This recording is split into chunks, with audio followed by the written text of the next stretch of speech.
Right, so I'm going to try doing something a little bit different. I know everyone's up to this whole video malarkey these days, and I figure it's easier than taking and editing and posting a shitload of pictures. So we'll take a look in the workshop and see what we've got. It's still alive. Well, sort of.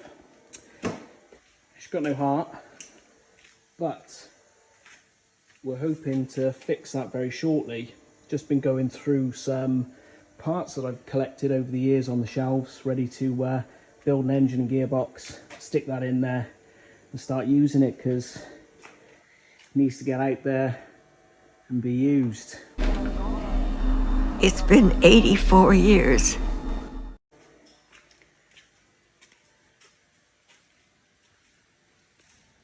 As you can see, AH Fabrications very kindly gave me this fuel cell to go in it because I pretty much sold everything.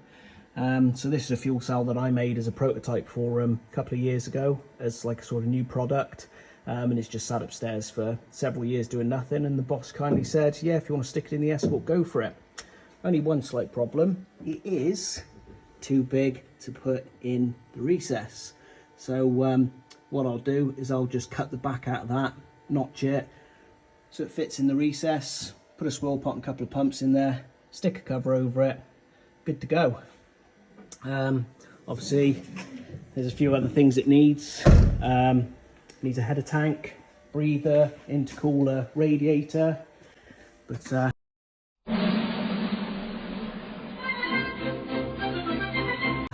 got a couple on the shelf here. So I've made myself, which one is it? This one here.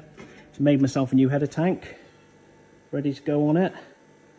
Just a standard header tank with all the options. I'll also make a breather for it, radiator, intercooler, and all the rest of the good stuff.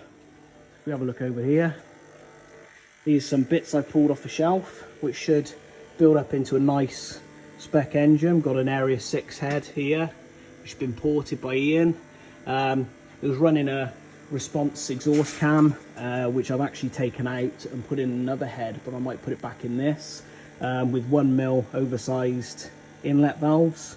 Do have to change one exhaust valve. As you can see there, this one's got a chip in it, which actually caused the engine to fail, but the head itself is remarkably in good shape, so she'll need a skim and she'll be good to go.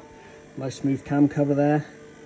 Got some pulleys and a GT28 RS Turbo, which looks a little bit rough, but I've taken it apart and it's actually in really good nick. So I'm hoping with a responsive exhaust cam, decent inlet cam, and that turbo on it should give a nice punchy sort of 310, 320 horsepower.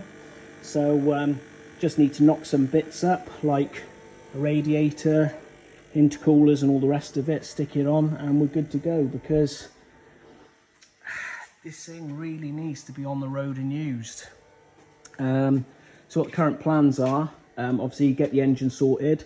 I'll be sticking my Hewland box in it, the Group A Hewland from the Data Post car. That will go in there, which is a sort of big tooth, dog leg first, like Group A box. Obviously needs the engine, intercooler, radiator, breather, header tank, a few little bits then, like plumbing in the fuel system, and then obviously I need management for the car. So what I plan to do is I've already got a Pectel T6 2000M Motorsport ECU on Autosports.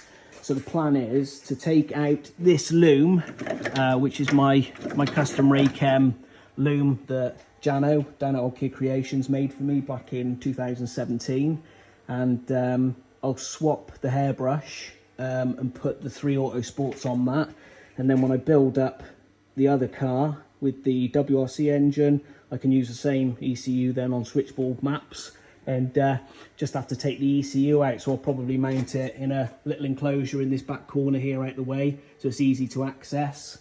If I can just take the ECU out then and run the same ECU on 2 cars then, which makes sense because they'll basically be the same, and obviously the map will be different, but the basic sensors and the layout for the loom and everything will be the same.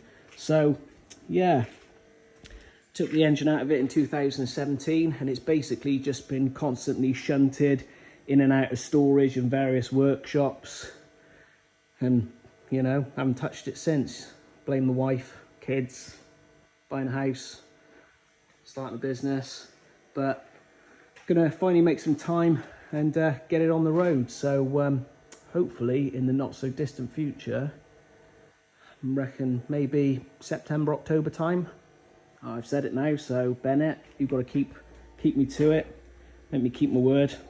I'll say end of September, beginning of October, we'll have this one revving again.